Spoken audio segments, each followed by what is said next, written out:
Hello and welcome to the 7th and final episode of my quest project. Tonight we will be talking about the Titans of Time. Now, what I mean by this is the triplets Eos, Helios, and Selene. Now, it's a bit of an odd grouping because Eos is the dawn, whereas Helios and Selene are the moon and the sun, which are actual physical things, whereas the dawn is more of like the concept of the dawn time. Oh my, it's very late. It's actually not that late. No, Eos, she is the goddess and personification of the dawn. She's the daughter of Hyperion and Thea. She's the sister of Helios and Selene to the Romans. She is Aurora. She's married to Astraeus. She's the mother of the four winds. She opens the gates for Helios to ride his chariot, as you can see depicted in the painting. And she was known for seducing and kidnapping men as much as male gods did to women. Now, with Aphrodite and Ares, Eos and Ares had a brief affair. And Aphrodite did not like that. And she was like, Eos, I'm going to curse you with, everlasting, to constantly fall in love. Because she just really didn't appreciate that. Eos fell in love with Orion. She fell in love with Tithonus. This might be the old one. Yes. Now, this guy, he was very, very beautiful. And Eos fell in love with him. And she was like, Zeus, I want to marry him. Make him immortal. And he said, okay, girly. And he made him immortal. The problem is, just because you're immortal does not mean you stopped aging. So he kind of kept aging. It was really sad. I think she, locked him away. But they had 2 sons before that. Now, one of her sons was Memnon. And he became the king of Ethiopia, who fought with the Trojans in the war. Now, Eos asked Hephaestus to make Memnos armor, and Achilles ended up killing Memnon as revenge for the death of Achilles' friend. Eos wept upon his death, and her tears fell in the earth as dew. And Helios actually dimmed during this time so she could get her son out safely, and he mourned her, and he helped his sister through mourning. Cephalus, which sounds like syphilis, he is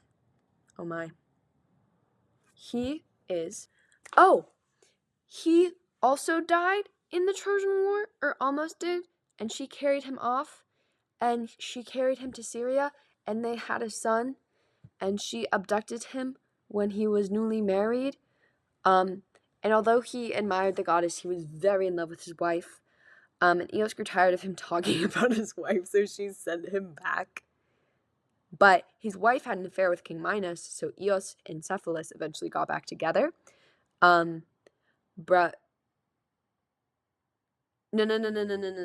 Not Eos and Cephalus. Procris and Cephalus eventually got back together, but Procris was still scared that he was meeting with Eos.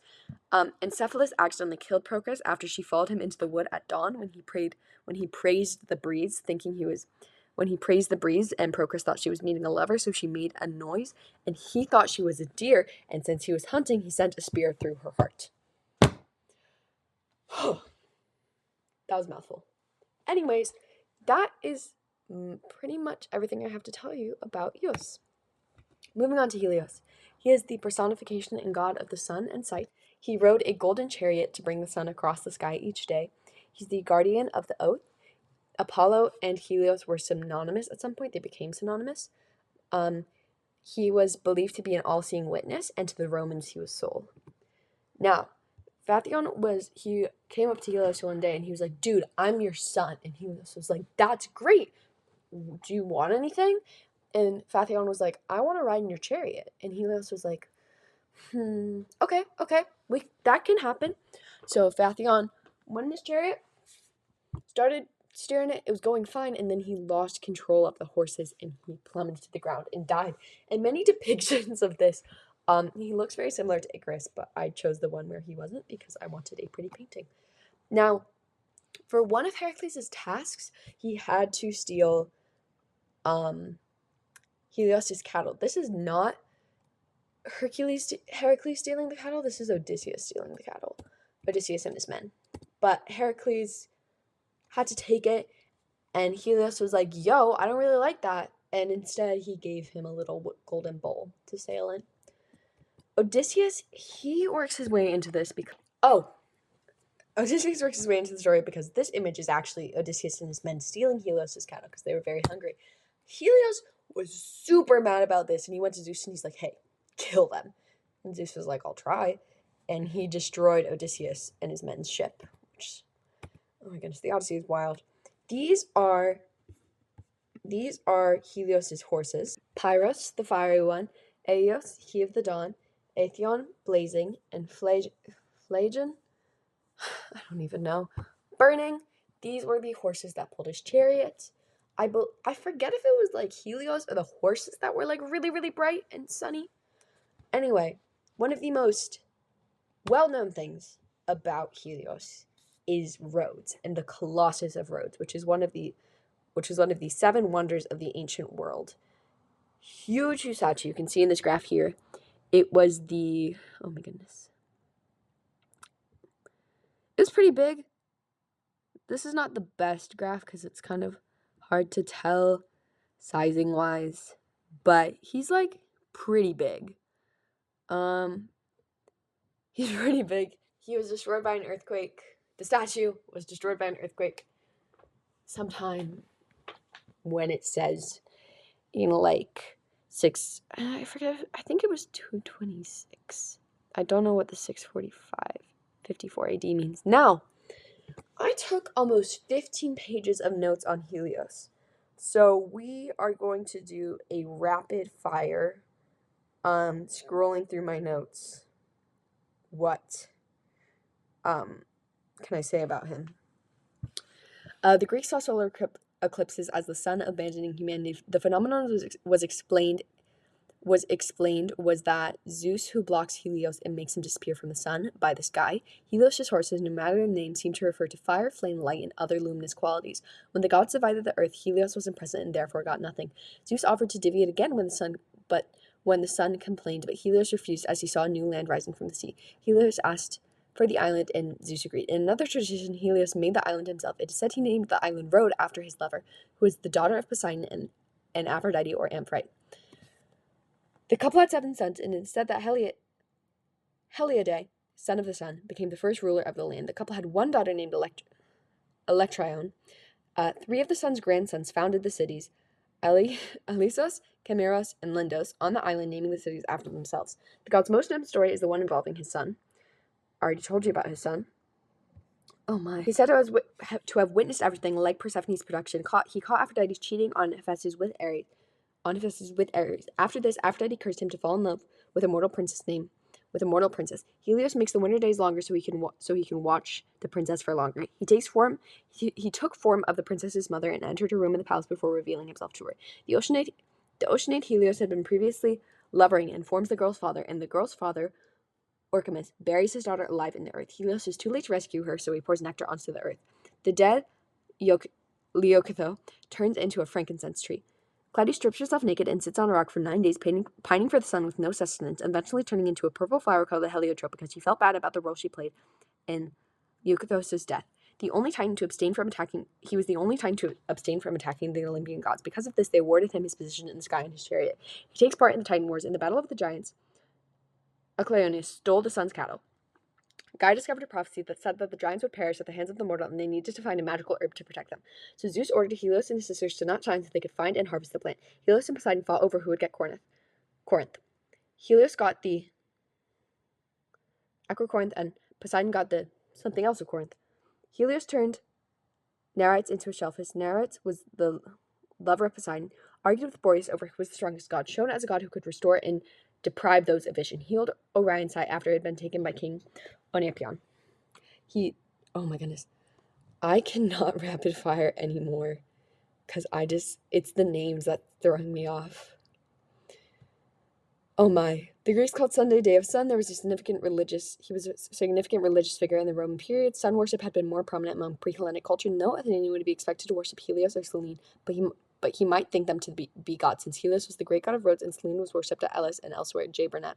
Not worshipped in Athens until the Hellenistic period, his worship could be described as a product of the period. By Athenians was not offered wine. Instead, he was offered sober sacrifices, as well as often bringing honey instead. Offered cereal to Helios in the Ori during Thargelia, which was the festival celebrating the birth of Artemis and Apollo. They were offered a type of honey cake. People kept herds of red and white cattle in his honor. Rhodes was an important cult center for the god, one of the only places he was worshipped as a major deity in ancient Greece. The people of Rhodes would sacrifice quadrigas in offering to him. Horse sacrifice was common upon his worshippers. There was a priesthood of Helios at one point. People would like shove horses in the ocean ritually to sacrifice to him. There's a lot more that I cannot get across because there's simply so much. And my rapid fire, the names are what's throwing me off. I could do this a lot faster, but it would be harder to get information across. Now, moving on to Selene. She is the personification and goddess of the moon. She rides across the sky in her chariot, much like her brother. Her name means moon. Selene was the proper Greek name for moon. She mothered 2 children with Zeus. She's linked with witchcraft, and to the Romans, she's Luna. The reason I have those horn-looking moon things circled on top of her head is because she became very associated with the bull, and I didn't know where to put that, and sometimes she was depicted as horned because of such. And, you can see that as a moon, or you can see it as those horns. Now, Hecate, Artemis, and Selene form a trio of the underworld, earth, the heavens, as well as they are goddesses from all of there. Their connecting factor is the moon. Even though Selene is the personification and only goddess of the moon, Hecate and Artemis became associated with the moon. Now, the ancient Greeks thought the phases of the moon did a lot of things. They were connected to the menstrual cycle pattern in certain places in Greece. They used a lunar calendar. The shape of the moon, they noticed it resembled a pregnant woman's belly. It had something to do with life and death. The moon's phases created a schedule for religious festivals. Their phases symbolized the cycle of life and death.